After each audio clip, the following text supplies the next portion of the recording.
Well, good morning. Here we are. And I am not where you are. And I'm not where I normally am, as you can tell by the background.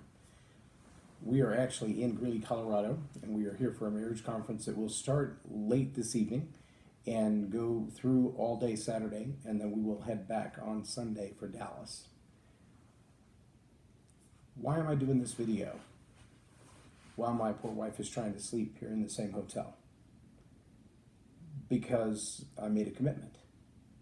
I made a commitment that I would do this video, that I would continue to do this video, that I would do it consistently, and that I would do it at the same time, whenever possible.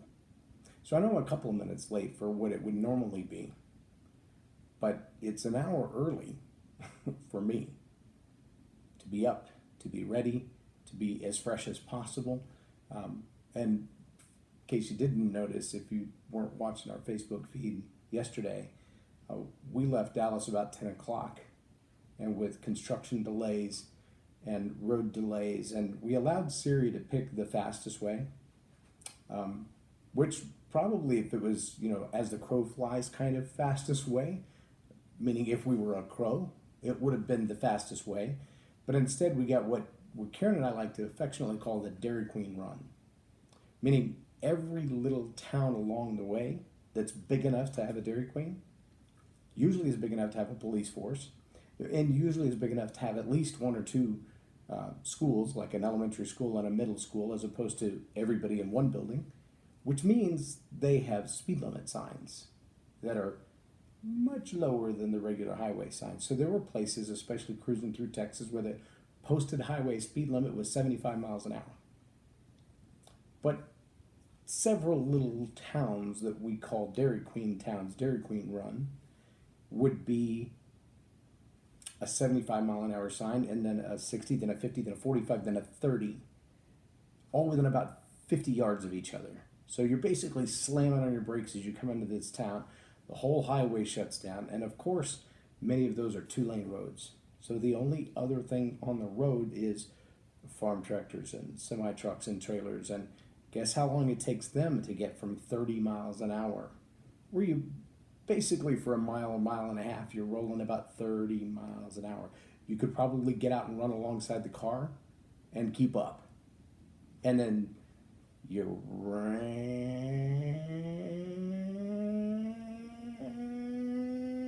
very slowly back up to 75 miles an hour. And you'll drive for maybe 15 or 20 miles, and then there's another one. And so it really wasn't cruising down the highway on that particular stretch of road, which was only 13 hours long. And seriously, once we got into Colorado, we thought, oh yeah, we're out of Texas, we're out of those Dairy Queen. No, the route that Siri took us was Highway 287, US 287, which basically runs from our home in Cedar Hill all the way to where we are in Greeley, Colorado. And along the way, there was about this much interstate, which means about this much full speed, no stops, no stop signs, no Dairy Queen runs. And then add to that lunch and dinner, because we were on the road for almost 14 hours from the time we left till the time we got here. That drive was quite a commitment. I used to have a boss who would say, and he still says it, he's just not my employer at this moment, and his phrase is, no matter what it is that you have planned, expect that it's going to take longer than you had planned for, and expect that it's going to cost more than you had planned for. So when you put those two things together, whatever you have planned, it's going to take longer and cost more than you ever planned for. That's not just true of road trips. It's true of regular projects that you might start. It's true of investing in, whether it's real estate or the stock market, or a project at work or a project at home, building a fence, building a deck, any one of those things. We don't want to start a project until we count the cost, right? That's what blueprints are for. That's what budget forecasts are for. To have an idea going into it. How long is it going to take? What are we going to have to invest? Who else has to be involved? But if we have the history proves necessary presumption that there's a really good chance that it's going to take longer and cost more than you plan for, then ideally, when you figure out the little kinks, when you find the shortcuts that are not shortcutting the process, but they're easier ways to get things done, then you'll have a little money and a little time left over. But when you plan only for exactly what you intend, chances are you're going to get to the end and you're going to run out of time and you're going to run out of money to finish the project. But see, that's not just true about time and money with projects. It's true about emotional investment. It's true about our relationships. It's true about the commitments that we make. When we make a commitment to be in a relationship, when we make a commitment to be a part of someone's life, what it takes to be a part of someone's life actually requires more time and costs us more. Maybe not financially. Maybe we're not doling out the cash. If you've ever raised daughters, you know that it's going to take longer and it's going to cost more than you planned. And that's both a relationship investment and cost and a financial investment and cost. But sometimes in our relationships, father-son relationships, co-worker relationships, it takes longer to build the relationship than we thought. And it cost us more, maybe from our emotional piggy bank, maybe more of those tokens of favor and grace and patience and more grace and a little mercy.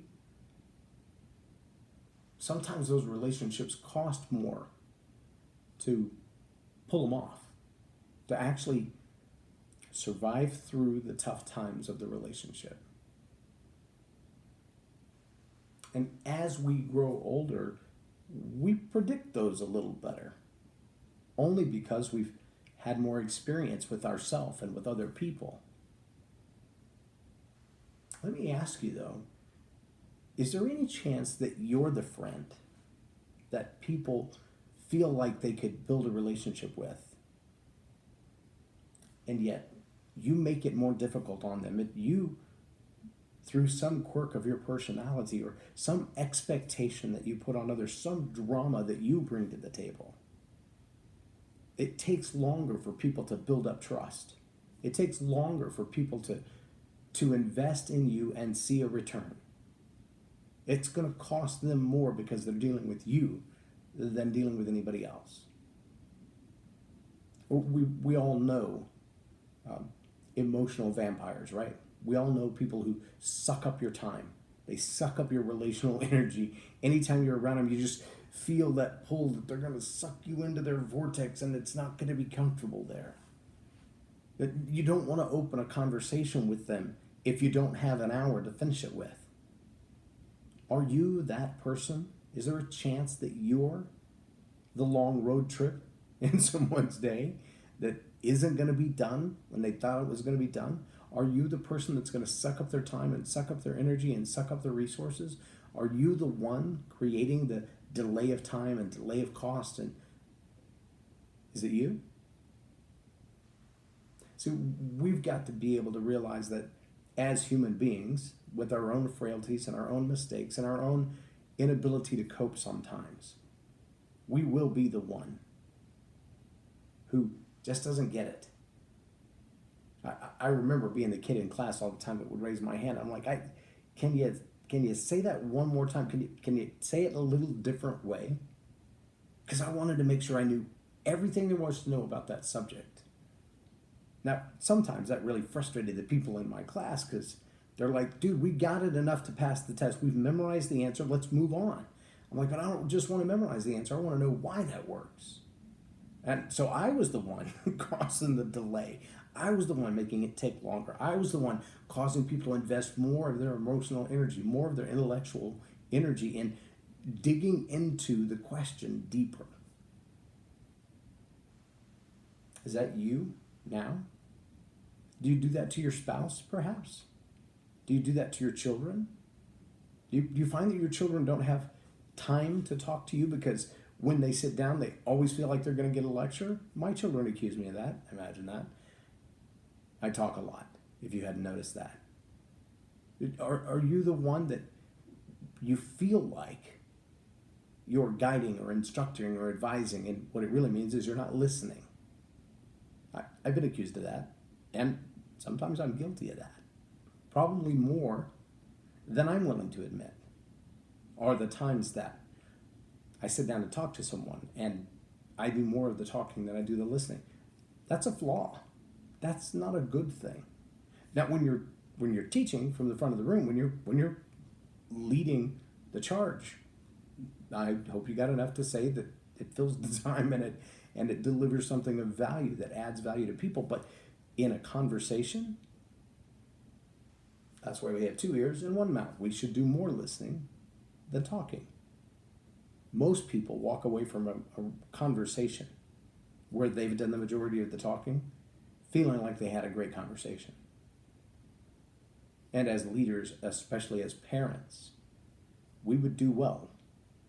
And I'm working to be better at spending more time listening in those engagements than talking. How about you? See, none of us want to be the one who causes the relationship, the project, the road trip to take longer and cost more than planned. There are some things that we can do, like asking ourselves those tough questions. Am I the one talking too much and not listening enough? Am I the one being the emotional vortex that just kind of sucks people into my own personal drama rather than listening and caring about theirs?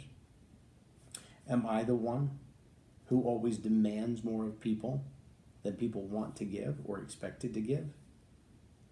If those are some of the questions that you're asking yourself and you're finding that maybe I am the one that always answers that question with 10 more questions, or always answers, what time is it,